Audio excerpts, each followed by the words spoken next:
میرے بھائیوں، میرے اور آپ کے آقا مولا کو اللہ نے بڑے کمال عطا فرمائے تھے، اور جہاں پہ سرکار کو کمال عطا فرمایا ہے، سرکار کی امت کو بھی کمالات سے اللہ تعالیٰ نے نوازا ہے۔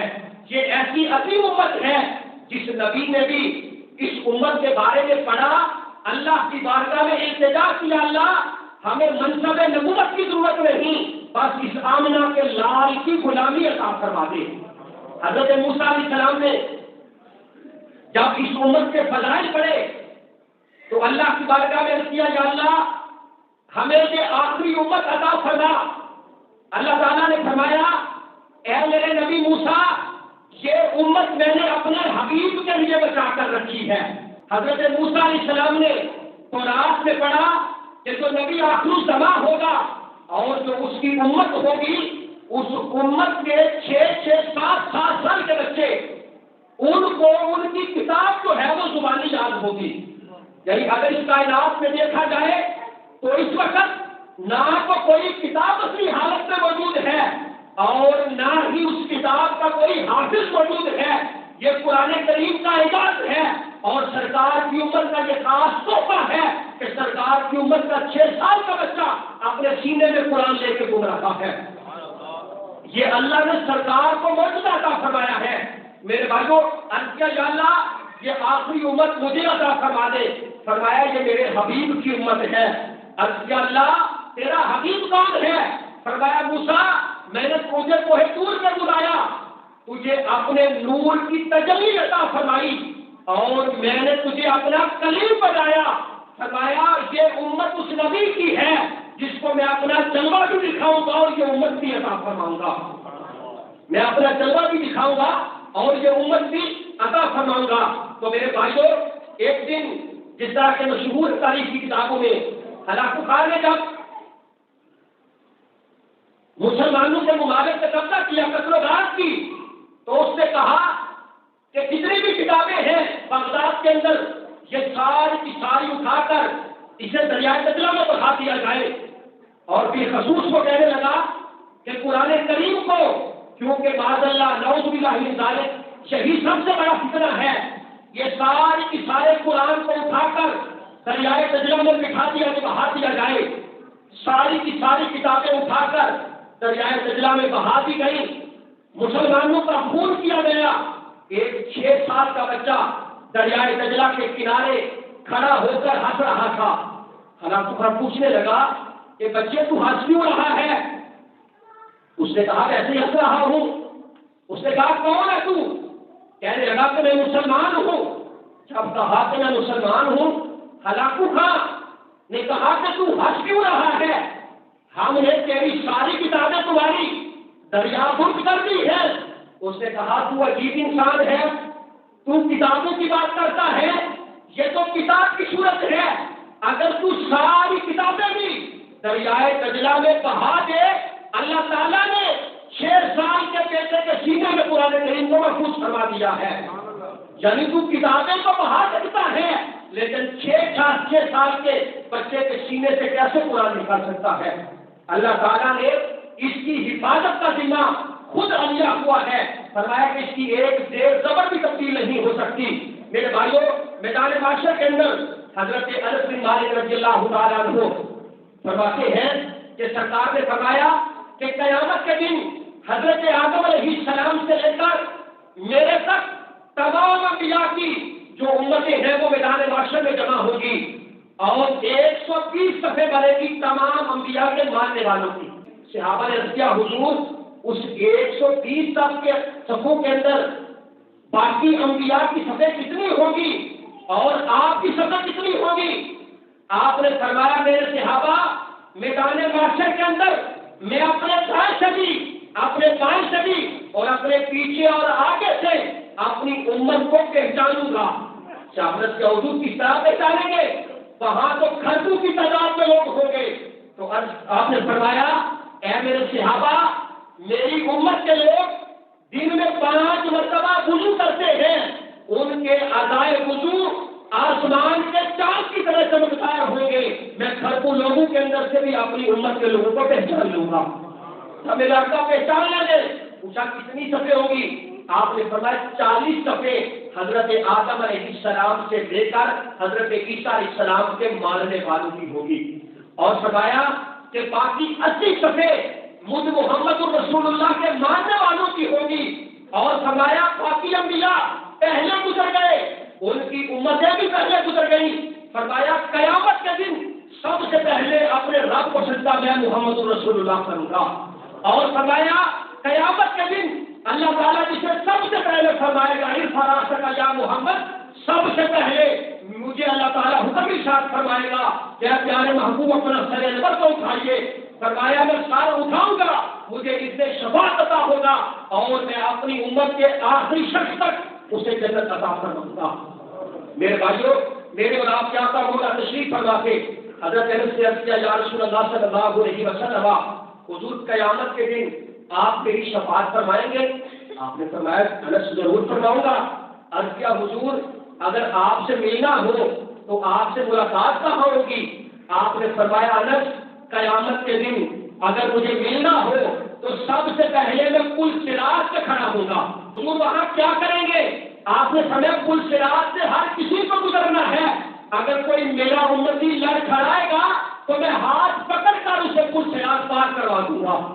حضور وہاں اگر نہ ملے تو فرمایا میں میزان پہ کھڑا ہوں گا، جہاں پہ میری امت کے اعمال کا وزن ہوگا میں میزان پہ کھڑا ہوگا۔ حضور وہاں کیا کریں گے؟ فرمایا اگر میرے کسی امتی کے اعمال کم ہو جائیں گے تو حصہ رحمت ڈال کر اسے بھی جنت عطا فرما دوں گا۔ یا رسول اللہ اگر وہاں بھی نہ ملے تو آپ نے فرمایا میں حوض کوثر پہ کھڑا ہوں گا۔ حضور وہاں کیا کریں گے؟ آپ نے فرمایا جب میری امت تھکی ماندی میرے پاس آئے گی تو انہیں بھر بھر کر میں جام رحمت پلا رہا ہوگا، اور فرمایا کسے میں اپنے حوض کوثر سے جام رحمت پلاؤں گا، میدان معاشر کو کیا جنت میں جانے پر اسے پیاس نہیں لگے گی۔ میں یہاں کہا کرتا ہوں میدان معاشر کے اندر جام رحمت ملنا ہی اسے ہے جسے اللہ تعالیٰ نے اپنے محبوب کا صدقہ جنت عطا فرمانی ہے۔ اور میرے بھائیوں قیامت کے دن میرے اور آپ کیا کا مولا فرماتے ہیں باقی انبیاء پہلے آئے تھے پہلے گزر گئے، فرمایا سب سے پہلے سجدہ بھی میں کروں گا، سجدے سے سر بھی میں اٹھاؤں گا، اور میرے اور آپ کیا کا مولا اسی حدیث پاک کو لے کر آگے فرمایا کہ میرے اور آپ کیا کا مولا جب وقت رخصت آیا آپ طبیعت کا ناساز تھی، میرے آقا اپنے حجرہ پاک میں آرام فرما رہے تھے، دروازے پہ دستک ہوئی، دروازہ کھٹکھٹایا گیا، پوچھا گیا کون؟ عرض کیا کہ میں ایک مسافر ہوں، اندر آنا چاہتا ہوں۔ حضرت سیدہ فاطمہ الزہرا سلام اللہ علیہا نے دروازہ کھولا، میرے آقا نے فرمایا آنے دو۔ جب وہ اندر آئے تو آ کر سلام عرض کیا اور عرض کیا یا رسول اللہ صلی اللہ علیہ وسلم حضور میں اسرائیل ہوں، حضور اللہ تعالیٰ نے مجھے آپ کی بارگاہ میں بھیجا ہے اور میں آپ کی روح قبض کرنا چاہتا ہوں۔ اس سے پہلے کہ میں آپ کی روح قبض کروں اللہ تعالیٰ نے مجھ سے ارشاد فرمایا تھا کہ اسرائیل جب میرے محبوب کی بارگاہ میں جانا جا کر سلام بھی کرنا اور میرا پیغام کہنا کہ یا رب اے اللہ کے محبوب آپ دنیا میں رہنا پسند کرتے ہیں یا جو اللہ کے پاس موجود ہے اس کو آپ پسند کرتے ہیں۔ میرے آقا نے جب یہ بات سنی تو آپ نے فرمایا جبریل کو بھی بلاؤ۔ یہ پہلا موقع تھا کہ جب اسرائیل بھی سرکار کی بارگاہ میں حاضر تھے، جبریل امین بھی سرکار کی بارگاہ میں حاضر تھے، جبریل نے آ کر کیا حضور حکم فرمائیے۔ آپ نے فرمایا کہ جبریل آج میں تو اللہ کی بارگاہ میں جا رہا ہوں، کل کو میری امت کے ساتھ کیا معاملہ ہوگا۔ قربان جائے نبی کریم صلی اللہ علیہ وسلم کی اپنی امت کے ساتھ ایسی محبت۔ اور دیکھو کائنات میں تو لوگ یہ کہتے ہیں کہ نبی اور امتی میں کوئی فرق نہیں ہے، نبی صرف پیغام ہو جاتا ہے۔ میں ان سے پوچھتا ہوں کیا کائنات میں کوئی ایسا دروازہ ہے جس پہ جبریل دستک دے، دروازہ کھٹکھٹائے، اندر آنے کی اجازت چاہے اور پھر کہے آپ رہنا پسند کرتے ہیں یا جانا پسند کرتے ہیں؟ یہ کائنات میں صرف میرے اور آپ کی آقا مولا کی ذات بابرکات ہے۔ آپ نے جبریل کو بلایا، جبریل نے کیا حضور آپ چلے اللہ کی بارگاہ میں حاضر ہو، آج تو جنت کو سجا دیا گیا ہے، اللہ تعالیٰ نے حوروں کو پھولوں کے گجرے عطا فرما کے کھڑا کر دیا ہے کہ آج میرا محبوب آ رہا ہے۔ عرض کیا کہ حضور اللہ فرماتا ہے آپ محبوب کے ساتھ وعدہ کر لیں، یا رسول اللہ حضرت آدم علیہ السلام سے لے کر جناب عیسیٰ تک نہ تو کوئی نبی اور نہ ہی کوئی نبی کا امتی اس وقت تک جنت میں جائے گا جب تک آپ اور آپ کی ساری امت جنت میں داخل نہ ہو جائے۔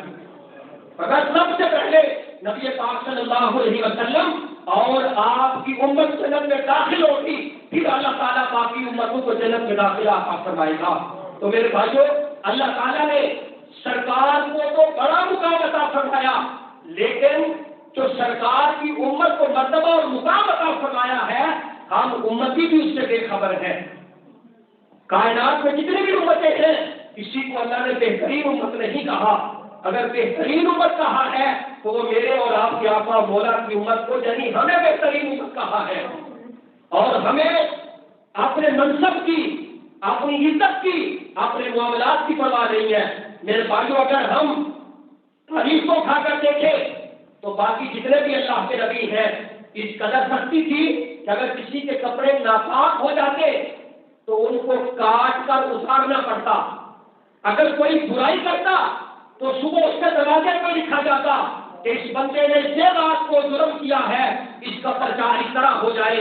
میرے بھائیوں، قرآن کریم کو اٹھا کر دیکھو، قوم عاد کے ساتھ کیا ہوا، قوم سمود کے ساتھ کیا ہوا، حضرت صالح علیہ السلام کی قوم کے ساتھ کیا ہوا، قوم لوط کے ساتھ کیا ہوا۔ وہ لوگوں کے ساتھ مذاق کرتے تھے، ٹھٹھا کرتے تھے اور کہتے تھے کہ ہمیں کوئی پوچھنے والا نہیں۔ میرے بھائیوں، رات کی رات میں اللہ تعالیٰ انہیں نیز کو نابود کر دیا، ان کا نام و نشان مٹا دیا۔ میرے بھائیوں، جب میرے آقا ان بستیوں کے پاس سے گزرتے تو صحابہ سے کہتے، میرے صحابہ جلدی سے گزرو، کہیں ایسا نہ ہو کہ ان کی نبوست تمہارے اوپر بھی پڑ جائے۔ ان کے کنویں سے سرکار پانی نہیں لینے دیتے تھے۔ اللہ کو وہ اتنے لوگ ناپسند آئے۔